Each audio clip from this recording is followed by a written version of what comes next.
मुलाखती जरूर त्यांच्या घ्या की ज्यांनी बैलांच्यासाठी कष्ट केलं, ज्या मातेनं कष्ट केलं, ज्या भगिनीने कष्ट केलं, ज्या रोजगारी बाईनं जी भांगडून आणून ज्या बैलाला वैरण घातली, अशाच्या मुलाखती तुम्ही बेंटकचा माल वापरू नका. तसा राजकारणात बेंटकचा माल आलाय, तसा ह्या नागातला बेंटकचा माल जरा प्रसिद्ध वाल्याने बाजूला ठेवा. ज्याचा बैल पळतो त्याचं नाव निघतं आणि जो चांगला वागतो त्याचं 100% नाव. 50,000 लाखाला जर बैल घेतला तर आमची पोरं बाळ स्टँडवर झोपायला शपथ सांगतो की ज्या संघटनेनं नियम काढली त्या संघटनेच्या नियमाला मी आजपासून बांधील राहील. तो जर शब्द आपण प्रत्येकाने ठरवला.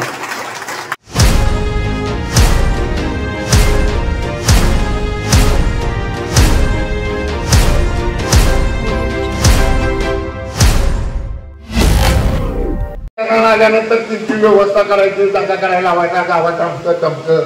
मग संध्याकाळात त्यांच्या पुढे मीडियावाल्याने आणायचं, मग तिने मुलाखती द्यायच्या.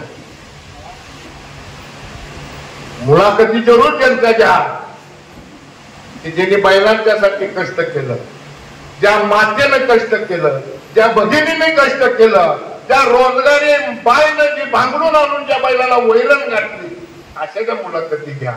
तर त्याचं प्रबोधन होणार आहे. तुम्ही बेंटकचा माल वापरू नका. तसा राजकारणात बेंटकचा माल आलाय, तसा ह्या नागातला बेंटकचा माल जरा प्रसिद्ध वाल्याने बाजूला ठेवा. आमची विनंती आहे.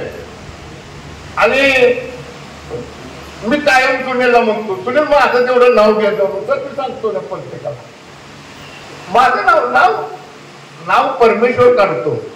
ज्याचा बैल पळतो त्याचं नाव निघतं आणि जो चांगला वागतो त्याचं 100% नाव निघतो. मला हे पटलं नाही मागाच्याने. अहो पैलवान हा मोठ्या घराच्या जन्माला येत नाही हो. कधीच पैलवान मोठ्या घरात जन्माला येत नाही. कधीच खेळाडू मोठ्या घरात जन्माला येत नाही.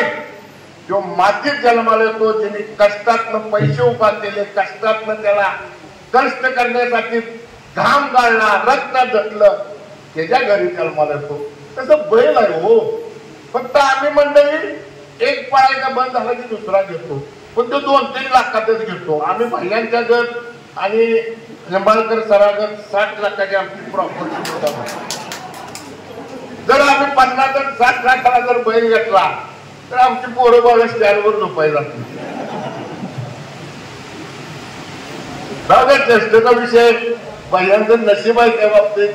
आणि सरांनी पण मी सरांना परवायची म्हणलो आहे नव्हता वेळ नाही का आम्ही बघायचं ना. सरांनी म्हणलं सर तुमचं वय म्हणलं कमी आहे. असू द्या बघा, तमाशात जर आपण सगळ्यांनी ठरवलं नाही करणं एकाची भूमिका करायची, सगळ्यांनी दाखवतच काम करायचं म्हटलं तर अहो ब्राह्मणाचं काम कोण करणार? दुसऱ्या सैनिकाचं सगळ्या दुसऱ्या बातमीचा तमाशा कसा वाटणार? आणि शेवट नेपथ्याचं काम कोण करणार? पडदा वाटण्याचे सगळ्या तमाशा बंद पडेल. त्या जत्रेत जर सगळ्या विचाराची माणसं पाहिजे, सगळ्या जाती धर्माची माणसं पाहिजे, पण त्याला कुठंतरी लिमिट आहे. म्हणतो आपण लिमिट घातलं पाहिजे. आपण स्पर्धेला गेलो, आपण जर मंडळीला मी घेऊन जर करायला फिरायला गेलो आणि गेल्या बाजार न करता छंद लॉजला घर एवढं पडलंय, तिच्या का मागा लागला छंद लॉजला एवढं मोठं सोन्यासारखं घर आहे. बाजारला आलोय आपण, खरेदीला आलोय, तिला घेऊन आलोय, आपलं मटेरियल न्यायचं आहे. आपली आई आहे घरात आजारी, तिची गोळी न्यायची आहे, वडिलांची बाटली न्यायची आहे, तिला आपलं म्हणायचं छंद लॉजला. तसं नका करू. पुढे आपण ज्या कामाला आलो सकाळपासून संध्याकाळपर्यंत ती काम स्पर्धेचं काम आहे. त्या स्पर्धेचा नियम काय आहे, त्याला बांधील आहे का नाही हे तुम्ही आधी बघितलं पाहिजे. भैयाने सांगितलं तसं सुद्धा कोण होतं मुंड्यात बबल्यानं शेपूट चावलं. गाडी आमची जवळजवळ चकड्यानं बसली होती आणि मला लिंगाप्पाला म्हटलं आप्पा तुम्हाला निकाल दिलाय पण शेपूट चावलं म्हटलं मला प्रत्यक्षात बघू द्या म्हटलं. आणि सोलाव आल्यानंतर ती शेपूट जाल्यानंतर मी म्हटलं आमची गाडी बाद करा आणि पोरांनी सांगितलं बैल भरा टाका आणि घरी जावा. ठीक आहे, ही मोठेपण आहे किंवा खेळाडू हा जर प्रत्येकानं जर ठरवलं की आपण चांगल्या कामाला जायचं आणि व्यवस्थित कापडं घालायचे दुसरं पाहिजे ना सकाळचं आपला आपण ते काय लोक तू येतील का सांगा. मग कोण डबा घेऊन जात असेल कोण तांब्या घेऊन, आम्ही सुद्धा बाहेर तांब्या घेऊन गेलोय आता कमावून आणलंय म्हणजे बसलंय. मग संडासही नव्हतं त्यावेळेला आमच्या घरात, मग तांब्या घेऊन जायचं व्यवस्थित धुवून यायचं. परत संडास आलं लय पाणी आलं त्यात घरातली बायका माणसं वाटायची पाणी वास येतंय घरात, वासाचे पाणी वास येतंय. ठीक आहे बाबा बरं आता कमावून आलं कोणाचे पाणी चालविणं सोनाची पाणी चालविणं. स्वच्छता त्यांची चुकी नसते, स्वच्छता ही राहिली पाहिजे. तशी स्वच्छता परवीन आपल्या आपणच ठेवली पाहिजे. स्वच्छता कधी दुसऱ्यानं नाही ठेवली. आपण जर ठरवलं मी ठरवलं आता की माझ्या 36 कोटी गाई शपथ सांगतो की ज्या संघटनेनं नियम काढली त्या संघटनेच्या नियमाला मी आजपासून बांधील राहील. हे जर शब्द आपण प्रत्येकाने ठरवला तर कुणाला नावं ठेवायचं काही काम नाही. पण शेवट असा आहे कुणाला नावं ठेवता. शिर्डीचा गोळका चाललेला असतो माहित असतं का आपा दही शर्टा चाललेला असतं मग पाक माग खूप असतो. आगा का म्हणतो तू कापड घातलेलं नाही पुढल्या शिर्डीला म्हणते ती पुढली शिर्डी तिला म्हणती तू पण नाही घातली ती पुढली म्हणती तू पण नाही घातली आणि पाक पुढे जात चाललेली असते ती पण म्हणती मला कसं पाठीमागलं दिसणार तुलाच काय बघायचं ती बघ. पण त्या शिर्डीगत नको प्रत्येकाने आपापली झाकून घेऊया. कुणी मोकळं ठेवू नका, कुणी कुणाला नावं ठेवू नका. कोण काय करतोय सोडणाऱ्याने व्यवस्थित प्रामाणिक सोडा की आपण खऱ्या आई बापात आहोत. सोडणाऱ्या माणसांनी थोडं ठीक आहे बैल गमवत असेल पण काय सोडणारी माणसं सुद्धा सुनील बोला ना पुढे द्या. आम्ही आयुष्यात कधी सोडणाऱ्याला मी 40 वर्ष नाच केला सोडणाऱ्याला कधी पैसे नाही चहा सुद्धा मी देत नाही. कुणी सांगू याचा ड्रायव्हर आहे 1000 रुपये वर मी तेव्हा देत नाही.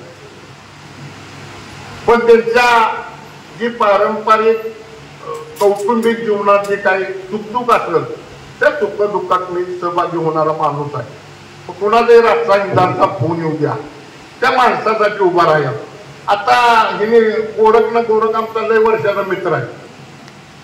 गोरखनं सांगितलं ड्रायव्हर करायला का बसायची ड्रायव्हर तोंड चांगली ठेवायची.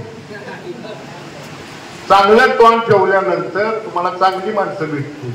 वाढ बोला बसा म्हणा. तुम्ही जर सारखं नाही बस ही जर पैसे सगळे पैशात मिळू नका. त्याला पैशाची सवय आहे त्याला पैसे द्या. ज्या माणसांना प्रेमाची सवय आहे त्यांना मन ही प्रेमानं जिंका. मन हे पैशाने येत नाही.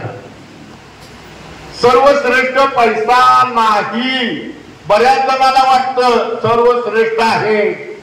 मी भैयाला कायम म्हणतो भैयाचा बैल हा कंपनीचा माल नव्हा. बारामतीत नाही मिळाला पुण्यात घ्या, पुण्यात नाही मिळाला कोल्हापुरात घ्या, कोल्हापुरात नाही मिळाला वाईमध्ये घ्या.